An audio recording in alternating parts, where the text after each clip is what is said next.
带观众朋友来看台南永康公行宫传承100年的打饼仪式，这是地方真重要的民俗活动。只要旧年厝内面有婴仔出世，厝内面的人就会打水饼，宽囡仔的衫裤来庙里叩谢神明。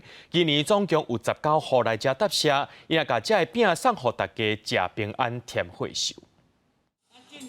囡仔爸母一透早打饼头，兼穿一套囡仔全新的衫裤鞋仔来感谢众神的庇佑。台南永康公庆宫每当旧历正月20办打水饼活动，上团过去村民为着要祈求厝内当添丁，大家烧招来向众神下愿，落尾才去请戏谢神兼打饼分送。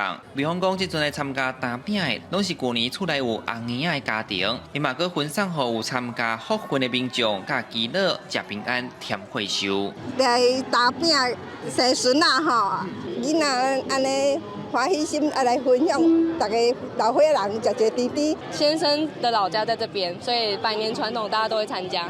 第一胎有过来。想祈求什么物件？小朋友平安健康长大。福分饼就是你有福分就有这个饼，另外老大饼就是恁兜60岁以上的查甫人都有这份饼安尼。今年计共有19户抱囡仔来庙埕打饼分享喜气，庙方嘛准备7星平安桥，让大家通完成光彩，平安顺遂。另外有台语老师家己写词谱曲来详解打饼的文化。陈凤静老师认为，用旋律传唱是传承上改进的方式。现场嘛，请侪人来体验念台语诗的心声。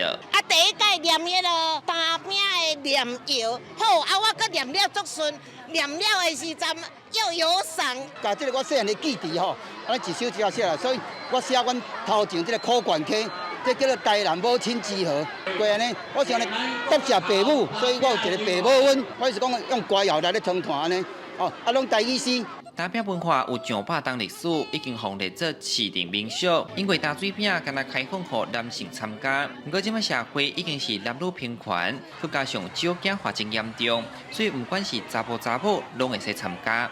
记者李上台南采访报道。